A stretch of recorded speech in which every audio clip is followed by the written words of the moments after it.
पार्किंगची व्यवस्था जे आपले जे परंपरा जे आहे दरवर्षीप्रमाणे, तर आपल्या 2 व्हीलरची अलग ठेवतो, 4 व्हीलरची अलग ठेवतो. जाण्या येण्यासाठी जी लोक येतात त्यांच्यासाठी पण आपण एकदम व्यवस्थित जागा वगैरे व्यवस्थित व्यवस्था केलेली जाते. महालक्ष्मी यात्रा जी आहे ही परंपरा जी आहे पिढ्यानपिढ्यापासून यात्रा भरते आणि लोक येतात दर्शनासाठी वगैरे, हे व्यवस्थित दर्शन भेटते, त्यांच्या गाड्या व्यवस्थित लागतात. ह्या उद्देशाने आम्ही सगळी पार्किंगची व्यवस्था केलेली असते. किती म्हणजे पावती तुम्ही कितीची फाडतात, म्हणजे प्रत्येक गाड्यांसाठी कितीची पावती जी आहे 2 व्हीलर जी आहे 50 रुपये आहे, 4 व्हीलर जी आहे ती 100 रुपये आहे. याप्रमाणे आपण जे दर ठेवलेले आहे त्याप्रमाणे आपण. आणि जास्त जर गाड्यांचं प्रमाण जर जास्त वाढलं आणि भाविकांची संख्या जास्त वाढली तर आपल्याकडे एवढी जागा आहे का? आपल्याकडे उपलब्ध जागा आहे, कारण एकच पार्किंग नाही आपल्याकडे. जवळजवळ ह्या महालक्ष्मी एरियामध्ये परिसरामध्ये जवळजवळ 8, 10, 15 ची जागेची व्यवस्था केलेली आहे. असं तुमचं नाव? म्हणजे शांताराम डगला. अच्छा, प्रत्येक वर्षी तुम्ही इथे असतात? असतो, प्रत्येक वर्षी असतो आम्ही. महालक्ष्मी जी यात्रा आहे ती आजपासून सुरुवात झाली आहे, पण काही लोक या ठिकाणी स्वतःची पर्सनल गाडी घेऊन येतात, पण काही लोकांच्या गाड्या नसतील तर त्यांच्यासाठी इथे मॅजिकवाले पण आहेत, ते पण अहोरात्र भाविकांसाठी इथे त्यांना सेवा देण्यासाठी उपलब्ध आहेत. आपण आपल्याबरोबर मॅजिकवाले एक काका आहेत, त्यांच्याशी बातचीत करूया. सर, आपली जी मॅजिक आहे ती कुठून ते कुठून चालते? आम्ही डहाणू ते महालक्ष्मी चालतो. डहाणू ते महालक्ष्मी. हां, पर सीट 50 रुपयापर्यंत चालतो आणि डे नाईट आमच्या गाड्या प्रवाशांसाठी उपलब्ध असतात. येणाऱ्या भाविकांना आम्ही पूर्ण तत्परतेने सेवा देतो. काय ना तुमचं? रतन भोसले. आणि किती वर्षापासून तुम्ही मॅजिक चालवतात? जवळजवळ 25 वर्ष झाली. अच्छा, किती सीट भरतात? भरतो आम्ही 10-12. अच्छा. आणि म्हणजे जर एखाद्या व्यक्तीला उशीर झाला किंवा एखाद्या जे प्रवासी कुटुंबीय आले आणि त्यांना जर एक्स्ट्रा सोडायचं असेल आणि खूप रात्री झाली तर तुमच्याकडून सेवा पुरवली जाणार का? हो, सेवा पुरवली जाते, पण रात्री आम्हाला म्हणजे परवडलं पाहिजे या हिशोबाने आम्ही भाडं बोलतो आणि समोरच्यांना जर परवडलं तर ते देतात, नाही परवडलं तर आम्ही काही जबरदस्ती करत नाही. आणि जर नंबरवाली गाडी जाते तर मग त्याच्यात पाठवून देतो. ही मॅजिक सेवा तुम्ही ही यात्रेसाठी जे सेपरेट ठेवलेली आहे की ही तुमच्याकडे असं चालतेच रेग्युलर? कायमस्वरूपी आहे. तर रविवारी पण आता हे कुलदैवत आहे ना, गुजराती सगळे गुजरातचे लोक येतात ना, त्यांचं कुलदैवत आहे. तर दर रविवारी पौर्णिमा किंवा जेव्हा सरकारी सुट्टी असते तर तेव्हा भरपूर पब्लिक येते, मग आमच्या गाड्या अवेलेबल असतात. हो. पालघर जिल्ह्यातील लाखो भाविकांचे श्रद्धास्थान असलेल्या डहाणू तालुक्यातील प्रसिद्ध महालक्ष्मी देवीची यात्रा आज शनिवार 12 एप्रिल पासून सुरू झाली आहे.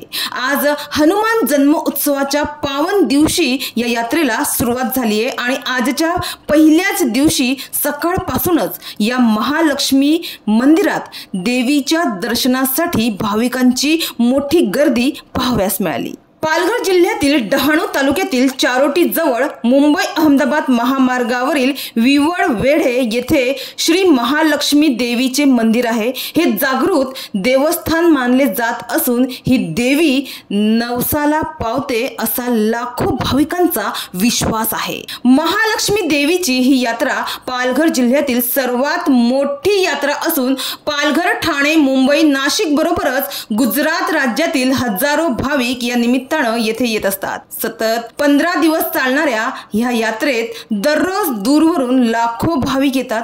त्यामुळे भाविकांच्या सोयी सुविधा, कायदा व सुव्यवस्था चोख राहावी, तसेच कोणताही अनुचित प्रकार घडू नये म्हणजेच भाविकांच्या यात्रेकरूंच्या सुरक्षेच्या दृष्टीने पालघर पोलीस दल आणि कासा पोलीस ठाण्याचे पोलीस अधिकारी कर्मचारी या यात्रेच्या ठिकाणी तैनात करण्यात आले आहे. याबाबत अधिक माहिती कासा पोलीस ठाण्याचे PSI राजीव नरसिंह चौधरी यांनी दिली आहे. एकंदरीत परिस्थितीवर नियंत्रण ठेवण्यासाठी विशेष निगराणी ठेवली जाणार आहे असे त्यांच्याकडून सांगण्यात आले आहे. मी आता मुंबई अहमदाबाद महामार्गावर उभी आहे आणि मुंबई अहमदाबाद महामार्गावर तुम्ही पाहू शकता आणि महामार्गाच्या चारोटी जे आहे, चारोटीच्या विवळवेढे हे गाव आहे आणि विवळवेढे ह्या गावामध्ये जे आहे महालक्ष्मीची यात्रा आजपासून सुरुवात झाली आहे. लाखो भाविकांचं श्रद्धास्थान असलेलं ही यात्रा आजपासून सुरुवात झाली आहे. सोयी सुविधा, नियोजन कसं आहे त्याबद्दल आपण जाणून घेणार आहोत या यात्रेमध्ये.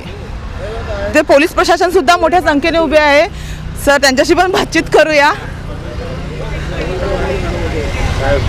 सर, कसं नियोजन आहे आपल्याकडे? आजपासून ही यात्रा सुरुवात झाली आहे. सर, आपलं नाव काय? सर, राजीव नरसिंह चौधरी, PSI कासा पोलीस स्टेशन. सर कसं नियोजन आहे?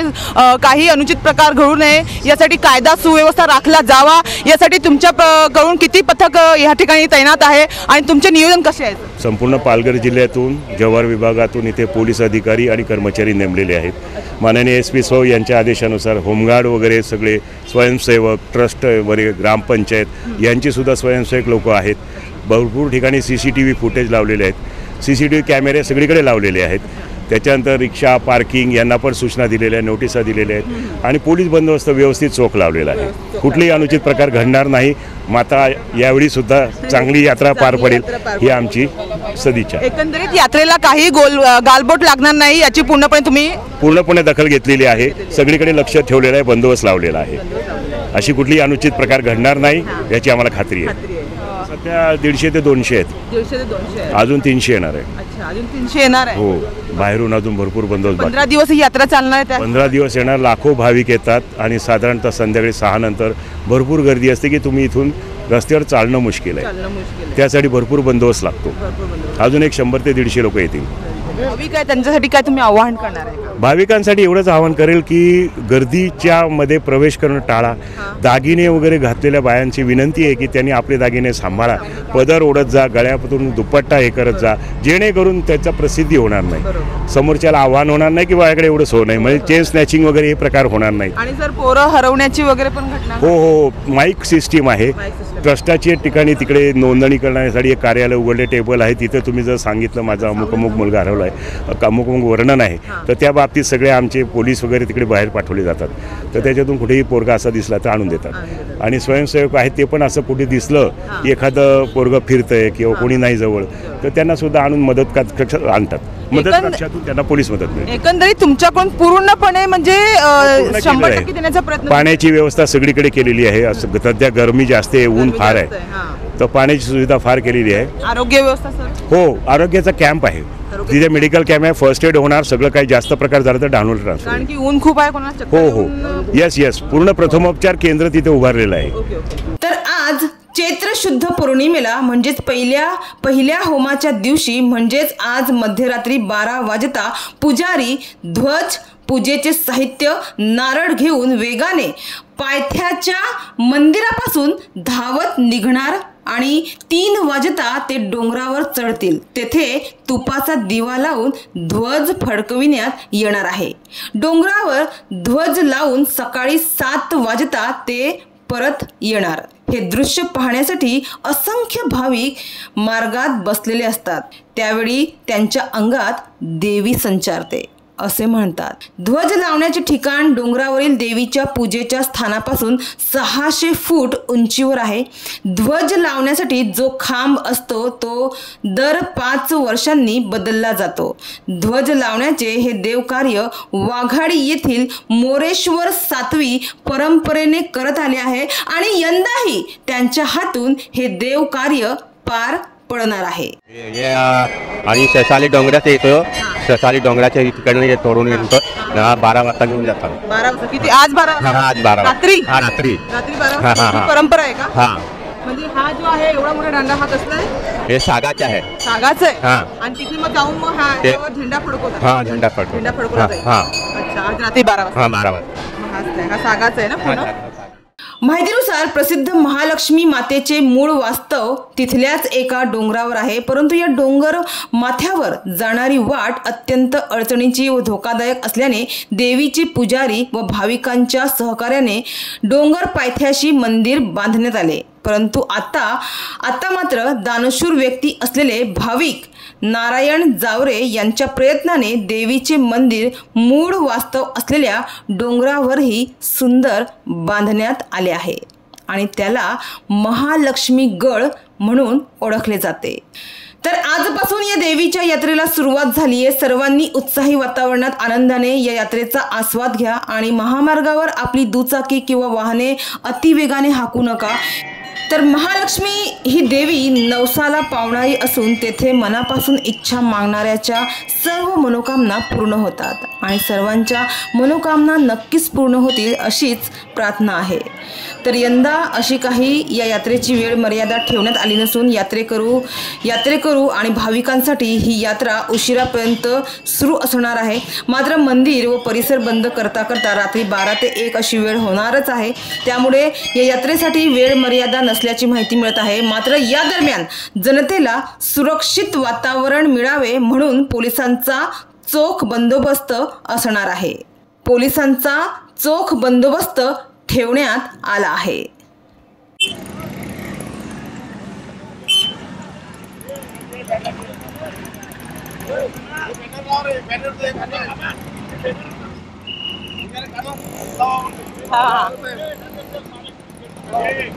रामदास दुधाळ. कुठून आले तुम्ही?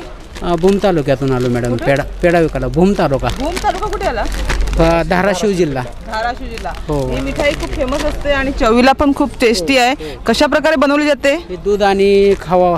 खोवा. हो. अच्छा. देवीला प्रसाद म्हणून ही मिठाई हो भरपूर चालते. कसं किलो आहे? हा 400 रुपये किलो आहे. प्रत्येक वर्षी तुम्ही येतात? हो दरवर्षी येतो. दरवर्षी येतात. हो. कसा रिस्पॉन्स असतो? छान असतो. सुविधा वगैरे? हो, एकदम भरपूर. भरपूर सुविधा छान है. हो. ओके ठीक है, थैंक यू. प्रकाश अग्रहरी. अच्छा, तो आज तो महालक्ष्मी यात्रा का पहला दिन है. शुरुआत देवी की कृपा से. आज पहला दिन बहुत बढ़िया है. आज शाम के टाइम मालूम पड़ेगा. अच्छा. हाँ, आज तो मेरे सुबह में अच्छा धंधा चला है. अच्छा. हाँ, हर साल की तरह आप इस लगाते हो? हाँ बढ़िया है. कौन सी मिठाई रखते हो?